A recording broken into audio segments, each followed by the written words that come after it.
Hello friends, welcome to Samayal food court. இன்னைக்கு நம்ம பார்க்க போறது சூப்பரான மீல் மேக்கர் பிரியாணி வாங்க பார்க்கலாம். ஹாய் ஃப்ரெண்ட்ஸ், இந்த டேஸ்டியான மீல் மேக்கர் பிரியாணி பார்க்கறதுக்கு முன்னாடி நம்ம சமையல் ஃபுட் கோர்ட் சேனலை சப்ஸ்கிரைப் பண்ணிடுங்க. கூடவே இருக்க பெல் ஐக்கனும் ப்ரெஸ் பண்ணிவிட்டு அதில் ஆல்ன்ற ஆப்ஷனும் ப்ரெஸ் பண்ணிவிடுங்க. ஃபஸ்ட்டு நம்ம இது மாதிரி மீல் மேக்கர்லாம் எடுத்துக்கலாம். நான் எடுத்துருக்கிறது 200 கிராம் மீல் மேக்கர். இப்போ இதில் ஒரு கப் சுடு தண்ணி ஆட் பண்ணியிருக்கேன். சூடான தண்ணியில் ஊற வச்சிங்கன்னா உங்களுக்கு இது சீக்கிரமாக ஊறிடும்.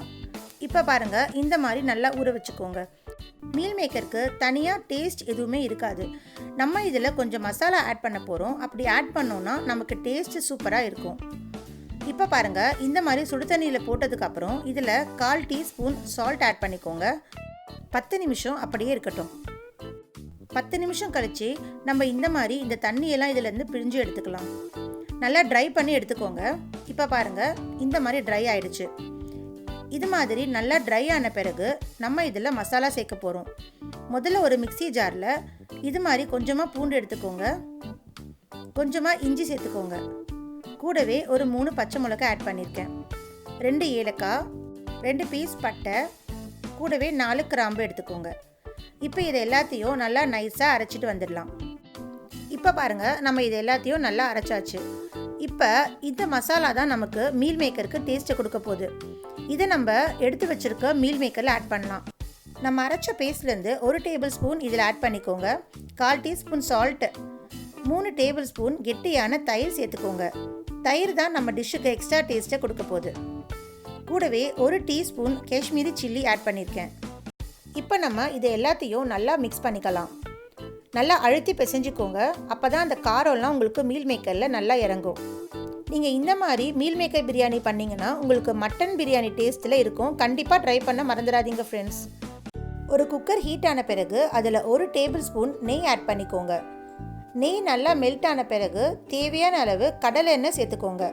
நான் எப்போவுமே பிரியாணிக்கு கடலை எண்ணெய் தான் சேர்த்து செய்வேன். அடுத்தது பட்டை, லவங்கம், ஏலக்காய் இதில் ஆட் பண்ணிக்கோங்க. கூடவே 2 பிரிஞ்சி இலை சேர்த்துக்கலாம்.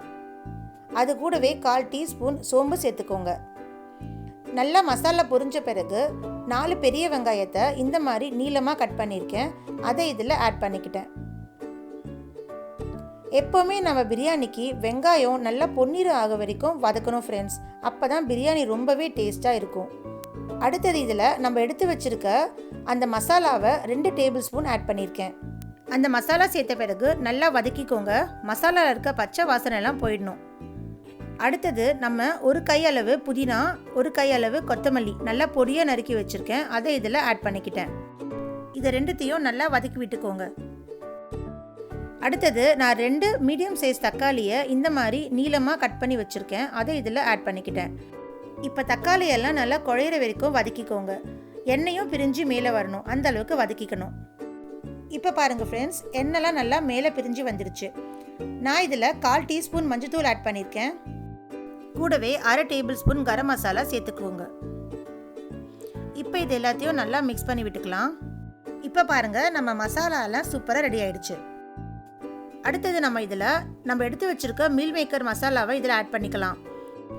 நம்ம இந்த மீல் மேக்கரை ஒரு 10 நிமிஷம் ஊற வச்சா போதும். நம்ம வெங்காயம் தக்காளி எல்லாம் வதங்குற வரைக்கும் இந்த மீல் மேக்கர் ஊறினா போதும்.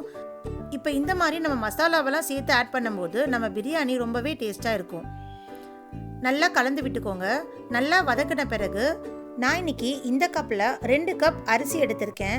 அதனால் நான் இந்த கப்பில் 3 கப் தண்ணி ஆட் பண்ணிக்கிட்டேன். நீங்கள் எந்த கப் எடுத்தாலும் பரவாயில்ல ஃப்ரெண்ட்ஸ், ஆனால் தண்ணியோட அளவை கரெக்டாக ஊற்றுங்க. நம்ம இன்றைக்கி இந்த பிரியாணிக்கு குக்கரில் விசில் போட போகிறதில்ல, விசில் போடாமையே தம்மில் செய்ய போகிறோம். அதனால் வீடியோவை ஸ்கிப் பண்ணாமல் ஃபுல்லாக பாருங்கள். அடுத்தது இந்த டிஷ்ஷுக்கு தேவையான அளவு கல்லுப்பு நான் இதில் ஆட் பண்ணிக்கிறேன். எப்போவுமே நம்ம சமையலில் கல்லுப்பு ஆட் பண்ணிக்கோங்க ஃப்ரெண்ட்ஸ், அதான் நம்ம உடம்புக்கு ரொம்ப நல்லது. இப்போ நான் பாஸ்மதி அரிசியை ஒரு 15 நிமிஷம் இந்த மாதிரி ஊற வச்சு எடுத்திருக்கேன், அந்த அரிசியை இதில் ஆட் பண்ணிக்கிறேன். பாஸ்மதி அரிசியை நல்லா வாஷ் பண்ணிவிட்டு அந்த தண்ணியெல்லாம் வடிச்சிட்டு இது மாதிரி ஆட் பண்ணிக்கோங்க. அரிசி சேர்த்த பிறகு மெதுவாக கலந்து விட்டுக்கோங்க, இல்லைனா உங்கள் அரிசியெல்லாம் உடஞ்சிரும். மெதுவாக கலந்து விட்ட பிறகு உப்பு சரியாக இருக்கான்னு பார்த்துக்கோங்க. இப்போ பாருங்கள் ஃப்ரெண்ட்ஸ், மெதுவாக கொதிக்குது. இந்த மாதிரி கொதி வரும்போது குக்கரை மூடிடுங்க. குக்கரை நல்லா மூடின பிறகு ஸ்லோ ஃப்ளேமில் வச்சுடுங்க. ஸ்லோ ஃப்ளேமில் வச்சுட்டு விசில் ஆட் பண்ணிக்கோங்க. ஆனால் நம்ம விசில் வர வரைக்கும் வெயிட் பண்ணக்கூடாது. 10 நிமிஷம் அப்படியே ஸ்லோ ஃப்ளேமில் வச்சுடுங்க. 10 நிமிஷம் கழிச்சு குக்கர் ஆஃப் பண்ணிடுங்க. ஆனால் திறக்கக்கூடாது. இன்னும் 10 நிமிஷம் அப்படியே விட்டுடுங்க. டோட்டலாக 20 நிமிஷம் கழிச்சு நம்ம குக்கரை ஓப்பன் பண்ணி பார்க்கலாம். இப்போ பாருங்க, வீடே மணக்க மணக்க நம்ம மீல் மேக்கர் பிரியாணி ரொம்பவே சூப்பராக வந்திருக்கு. எப்போவுமே நம்ம பிரியாணியை இந்த மாதிரி சைட்லேருந்து தான் எடுத்து விடணும். அப்போ தான் நமக்கு அரிசி குழையாமல் நல்ல நீளமாக கிடைக்கும். ஃப்ரெண்ட்ஸ், நம்ம சேனலில் நிறைய பிரியாணி வீடியோஸ் நான் போட்டிருக்கேன். கண்டிப்பாக நீங்கள் செக் பண்ணுங்கள், சூப்பராக இருக்கும். இப்போ பாருங்கள், நம்ம மீல் மேக்கர் பிரியாணி எவ்வளோ நீளமாக வந்திருக்கு. நீங்களும் உங்கள் வீட்டில் இந்த பிரியாணி ட்ரை பண்ணிவிட்டு எப்படி இருக்குன்னு மறக்காமல் எனக்கு கமெண்ட்டில் சொல்லுங்கள் ஃப்ரெண்ட்ஸ். கூடவே நம்ம சமையல் ஃபுட் கோர்ட் சேனலை சப்ஸ்கிரைப் பண்ணாமல் பார்க்குறவங்க எல்லாம் சீக்கிரமாக சப்ஸ்கிரைப் பண்ணிவிடுங்க. அப்படியே அந்த பெல் ஐக்கானும் ப்ரெஸ் பண்ண மறந்துடாதீங்க. இந்த மீல் மேக்கர் பிரியாணி உங்களுக்கு மட்டன் பிரியாணி டேஸ்ட்டில் ரொம்ப சூப்பராக இருக்கும். உங்களுக்கு இந்த மீல் மேக்கர் பிரியாணி பிடிச்சிருந்ததுன்னா